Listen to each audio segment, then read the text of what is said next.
দর্শক, ২০২৪ সালের জুলাই আগস্টের সেই উত্তাল দিনগুলোর কথা কি একবার মনে করে দেখবেন, যখন ঢাকার রাজপথ থেকে শুরু করে টেকনাফ, তেঁতুলিয়ার প্রতিটি অলিগলি কেঁপে উঠেছিল এক অদম্য ছাত্র জনতার গগন বিদারী চিৎকারে।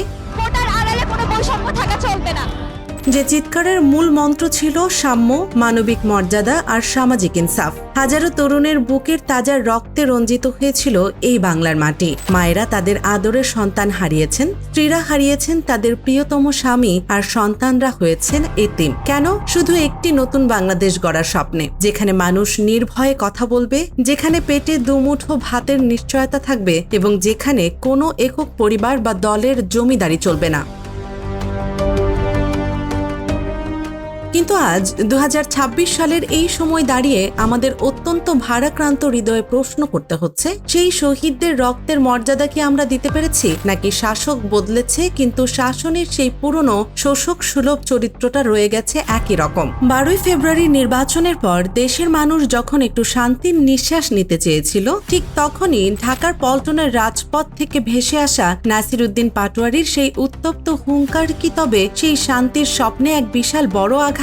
আজ পল্টনের রাজপথে দাঁড়িয়ে নাসির উদ্দিন পাটোয়ারি খোদ তারেক রহমান এবং বর্তমান সরকারকে যে হুঁশিয়ারি দিয়েছেন, তাতে কি নড়ে চড়ে বসেছে সচিবালয় থেকে গণভবন? আজ দেশ নিউজ 24 এর এই বিশেষ মেগা বিশ্লেষণে আমরা কোনো দলের তোষামোদি করব না, কোনো রাজনৈতিক পক্ষ নেব না। আজ আমরা কথা বলবো 16 কোটি সাধারণ মানুষের প্রতিনিধি হয়ে। আজ আমরা সরাসরি রাষ্ট্রযন্ত্রের কাছে প্রশ্ন রাখবো, কেন রাজপথের সেই সাহসী ছাত্র জনতা আবারও ফুঁসে উঠছে? কেন নাসির উদ্দিন পাটোয়ারি আজ সরাসরি আঙুল তুলে বলছেন যে এই সরকার জনগণের আকাঙ্ক্ষা পূরণে চরমভাবে ব্যর্থ হচ্ছে? ভিডিওর শেষ মুহূর্ত পর্যন্ত আমাদের সাথেই থাকুন, কারণ আজকের এই আলোচনা কোনো দালালি নয়, এটি আপনার, আমার এবং এই দেশের সার্বভৌমত্বের লড়াই।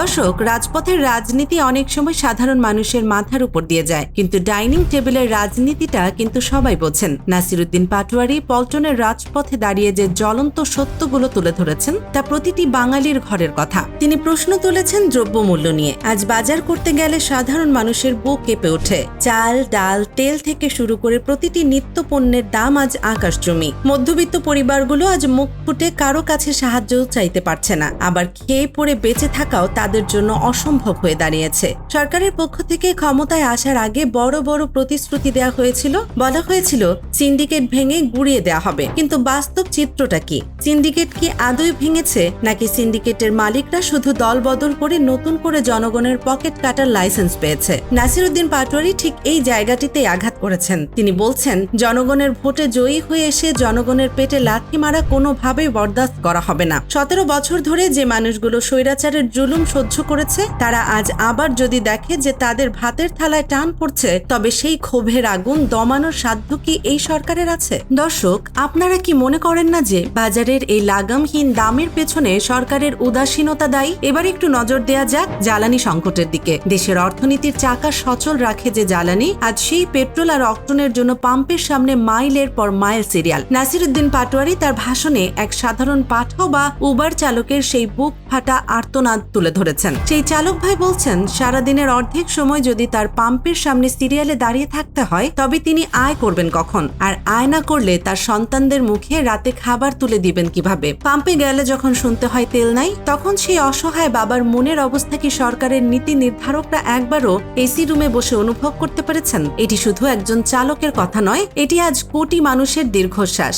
17 বছর আমরা অপেক্ষা করেছিলাম এই দিন দেখার জন্য নয়। আমরা ভেবেছিলাম নতুন বাংলাদেশে লাইনে দাঁড়িয়ে থাকার দিন শেষ হবে, কিন্তু আজ আবারও সেই পুরনো লাইনের রাজনীতি কেন ফিরে এলো? কেন জ্বালানি সংকটের সঠিক সমাধান সরকার করতে পারছে না? নাসির উদ্দিন পাটোয়ারির এই অভিযোগ কি তবে অযৌক্তিক? আমরা মনে করি এটি জনগণের প্রাণের দাবি। দর্শক, এবার আসা যাক রাষ্ট্র সংস্কারের সেই সবচেয়ে গুরুত্বপূর্ণ প্রশ্নে। জুলাই বিপ্লবের প্রধান দাবি ছিল রাষ্ট্রের প্রতিটি স্তরে আমূল পরিবর্তন আনতে হবে। দুদক, বাংলাদেশ ব্যাংক, বিচারালয় এবং পুলিশ প্রশাসন যেন কোনো একক দলের লাঠিয়ালে পরিণত না হয়। কিন্তু নাসির উদ্দিন পাটোয়ারির অভিযোগ অত্যন্ত গুরুতর এবং আতঙ্কের। তিনি বলছেন, সংস্কারের নামে আজ আবারও সেই পুরনো হাওয়া ভবনের প্রেতাত্মাদের প্রতিটি সংস্থায় বসানো হচ্ছে, যারা একসময় দুর্নীতি আর লুটপাটের সাম্রাজ্য গড়ে তুলেছিল, যারা বাংলাদেশকে বিশ্বের দরবারে দুর্নীতির চ্যাম্পিয়ন বানিয়েছিল, তাদের হাতে যদি আবারও রাষ্ট্রের চাবিকাঠি তুলে দেওয়া হয় তবে শহীদদের সেই আত্মত্যাগ কি সার্থক হবে? প্রশ্ন উঠছে,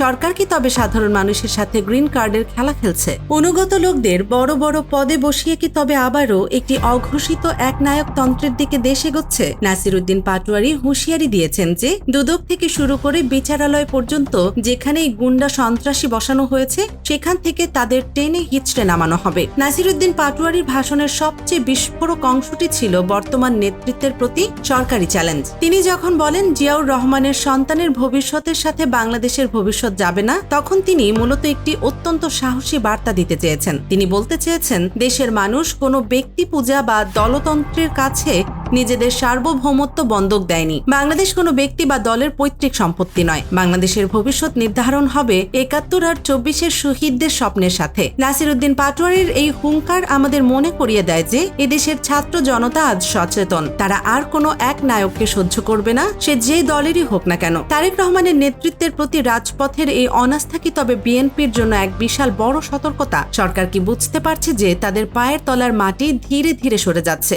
জিয়াতন্ত্র নয়, বরং গণতন্ত্র আর ইনসাফের পথেই দেশ চলবে। নাসিরউদ্দিন পাটোয়ারির এই দাবি আজ প্রতিটি নাগরিকের মনের কথা। প্রশাসনের প্রতি নাসিরউদ্দিন পাটোয়ারির বার্তাটি ছিল অত্যন্ত পরিষ্কার। তিনি মনে করিয়ে দিয়েছেন যে অতীতে পুলিশ যেভাবে জনগণের বুকে গুলি চালিয়ে ফ্যাসিবাদকে রক্ষা করার চেষ্টা করেছিল, সেই একই ভুলের পুনরাবৃত্তি যেন বর্তমান প্রশাসন না করে। জনগণের গণতান্ত্রিক কর্মসূচিতে বাধা দেয়া মানেই হলো জুলাই বিপ্লবের চেতনার উপর কুঠারাঘাত করা। তিনি পুলিশ বাহিনীকে অনুরোধ করেছেন তারা যেন জনগণের সেবক হয়ে কাজ করে, কোনো নির্দিষ্ট দলের ক্যাডার হয়ে নয়। দর্শক, নাসিরউদ্দিন পাটোয়ারি যে টাইমলাইনের কথা বলেছেন তা অত্যন্ত উদ্বেগের। তিনি বলেছেন তারা বায়তুল মোকাররম থেকে পল্টনে এসেছেন, তাদের পরবর্তী গন্তব্য কাকরাইল এবং শেষ পর্যন্ত গণভবন বা সেই সুরক্ষিত বাংকার। তিনি স্পষ্ট জানিয়ে দিয়েছেন সরকার যদি জনগণের গণভোটের রায় বাস্তবায়ন না করে, দ্রব্যমূল্য না কমায় এবং জ্বালানি সংকট সমাধান না করে, তবে তারা আবারও রাজপথ দখল করবে। আসছে বসন্তেই তারা দ্বিগুণ শক্তি নিয়ে মাঠে ফেরার যে ঘোষণা দিয়েছেন তা কি দেশে আরেকটি রাজনৈতিক সুনামির পদধ্বনি? আমরা দেশ নিউজ 24 থেকে সব সময় সত্যের পাশে থাকার চেষ্টা করি। আমরা মনে করি জনগণের পালস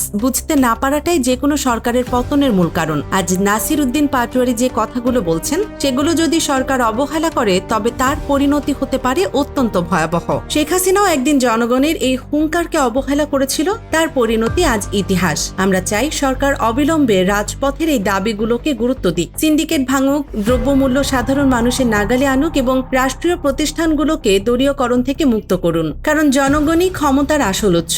জনগণ যদি খেপে যায় তবে কোনো বাঙ্কারই শাসককে রক্ষা করতে পারবে না। সবশেষে আপনাদের কাছে আমাদের প্রশ্ন, আপনারা কি নাসিরউদ্দিন পাটোয়ারির এই বক্তব্যের সাথে একমত?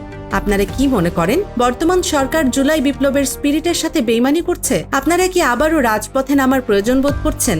দয়া করে আপনাদের মূল্যবান, নিরপেক্ষ এবং সাহসী মতামত নিচের কমেন্ট বক্সে লিখে জানাবেন। আপনাদের প্রতিটি মন্তব্য আমাদের শক্তি যোগায়। দেশের রাজনীতি, অর্থনীতি এবং জনগণের অধিকার নিয়ে এমন বিস্তারিত ও সাহসী বিশ্লেষণ সবার আগে পেতে আপনাদের প্রিয় চ্যানেল দেশ নিউজ 24 এখনই সাবস্ক্রাইব করুন। এই ভিডিওটি শেয়ার করে ছড়িয়ে দিন প্রতিটি মানুষের কাছে, যাতে সরকার সাধারণ মানুষের মনের কথা শুনতে পায়। সচেতন নাগরিকই একটি দেশের শ্রেষ্ঠ সম্পদ। আজকের মতো এখানেই বিদায় নিচ্ছি। দেখা হবে আগামীকাল নতুন কোনো খবরের গভীর বিশ্লেষণ নিয়ে। সে পর্যন্ত সবাই ভালো থাকবেন, সুস্থ থাকবেন এবং দেশের স্বার্থে সবসময় সোচ্চার থাকবেন। আল্লাহ হাফেজ।